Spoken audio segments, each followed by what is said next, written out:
Okay, let's jump right into this explainer and completely demystify the rapidly changing landscape of the New South Wales Selective High School placement process.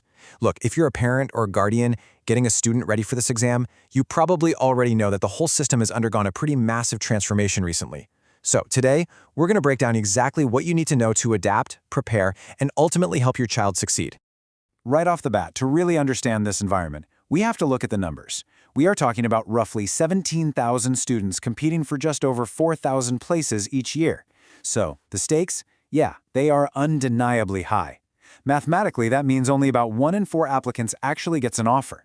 But listen, while the competition is definitely fierce, anxiety should absolutely not dictate your preparation. Really understanding the modern mechanics of this test is going to be your greatest advantage. So, to keep things simple, we've organized this complex system into 5 clear, manageable steps. Think of this as your definitive strategic playbook.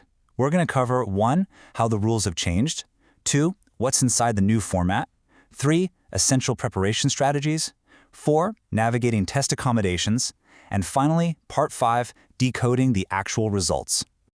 Okay, Section 1. The rules have changed, and here is exactly why past advice might fail you. The absolute most crucial point you need to understand right out of the gate is that the test your older kids or maybe your friends' kids took a few years ago, it just doesn't exist anymore. That means the advice they gave you or those old hand-me-down workbooks might actually be leading you in the completely wrong direction today. We've totally wiped away the old reliance on paper drills. Think about the old test for a second. It was paper-based, heavily focused on rote-learned general ability. Primary school marks actually gave you a boost, and everyone was chasing a specific published raw cutoff score. Well, out with the old, in with the new. Today, the test is 100% digital. That old general ability section, replaced by Cambridge-designed thinking skills. Primary school assessment scores, entirely removed. Your test score is now the sole metric that matters. Oh, and you don't get a raw score anymore. You get performance bands. Like I said, it is a fundamentally different playing field. Another huge shift in this new format is the equity placement model. This new rule reserves up to 20% of seats at each fully selective school for underrepresented groups.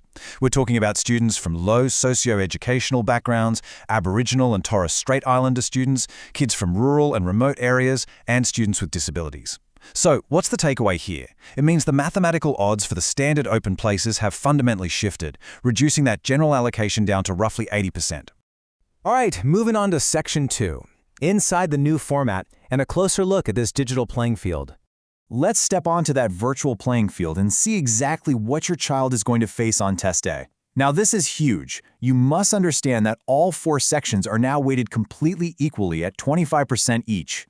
Back in the day, writing carried way less weight, but today, typing out a strong essay is just as mathematically vital to your final band as solving a really complex equation. So if your child is an absolute math genius but struggles to compose an essay on a computer keyboard, their overall score is going to reflect that imbalance. Now let's talk about the clock, because the time pressure here is brutal.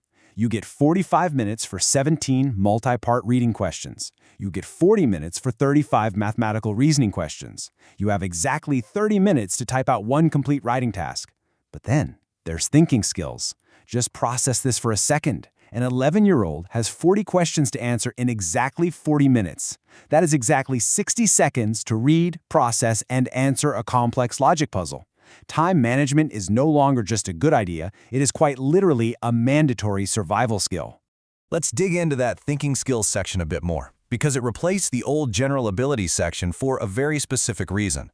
It was deliberately designed by Cambridge Assessment to be impossible to game with simple rote memorization. You can't just memorize flashcards or vocabulary words to pass this. Instead, it tests how well a student can quickly identify rules, visualize shapes folding in 3D space, and figure out the flaws in a logical argument, all on the fly. Let's look at a real example so you know what we're dealing with. If your child sees a pattern like this sequence, 2, 6, 12, 20, 30, question mark, they need to quickly deduce the increasing differences. Tick-tock, the clock is running.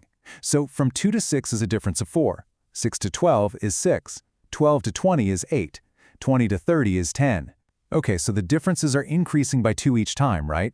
4, 6, 8, 10, meaning the next jump has to be 12. So 30 plus 12 brings them to the final answer of 42. All of that analytical deduction has to happen perfectly within that strict 60-second window. Section 3, Essential Preparation Strategies. Let's talk about how to actually train for this modern exam. So, knowing the rules in the format is great, but your daily to-do list at home really has to reflect this new digital reality. First up, practice typing. Seriously, a student who can only hunt and peck at 10 words per minute is simply going to run out of time on the writing section long before they can finish their brilliant story. You really want to aim for at least 25 to 30 words per minute. Next, build screen stamina. Reading dense text on a glowing monitor is way more fatiguing than reading a regular paperback. Third, since calculators are strictly forbidden, perfecting mental math shortcuts like fast percentage breakdowns and fraction conversions is essential. And finally, you absolutely must master time management. This brings us to what we call the 90-second rule. And trust me, this rule is an absolute lifesaver. Because there is zero penalty for guessing on this test, spending 4 agonizing minutes on one impossible math question literally eats up the time needed to answer 3 easy ones correctly. Don't do it. Instead, flag the question in the digital interface, take your absolute best logical guess, and move on. Keep moving forward. You can always come back to it if you have time left at the end. All right, Section 4. Navigating test accommodations and ensuring fair access. Now, for parents of students with ADHD, autism, or other medical or behavioral conditions, this shift to a digital test actually brings some really fantastic, highly beneficial accessibility options built right into the software.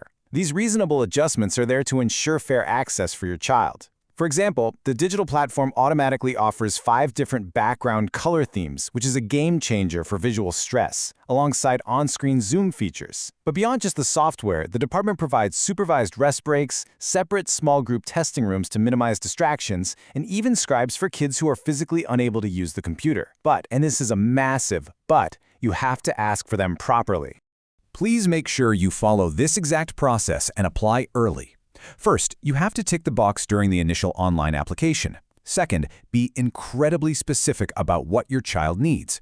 Don't just write ADHD and leave it at that. Explain that they require a separate room. Third, you must back it all up with formal documentary evidence from a recognized specialist, like a pediatrician or a psychologist. Finally, submit everything before the strict February deadline. Seriously, treat that date as absolute law, because late applications for these accommodations are simply not accepted under any circumstances. And finally, Section 5, decoding the results, understanding bands, waitlists, and the reality of the timeline.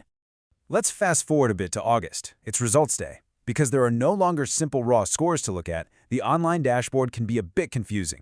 Often, when families log in and see the word reserve sitting next to their top choice school, sheer panic sets in.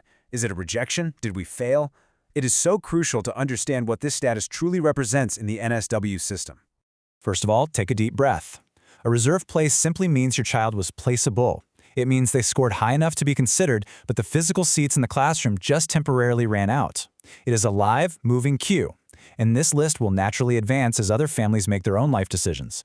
Like maybe they accept private school scholarships, maybe they move out of state, or maybe they just decide their local high school is a better fit. So how long do you have to wait? Well, based on historical data, here's a timeline of how those reserve lists typically move. If you get a Band A, past trends show you might hear back by the end of September. Band B, that's roughly late October. If you receive a Band C for a selective high school, data estimates you'll likely receive an offer around late November.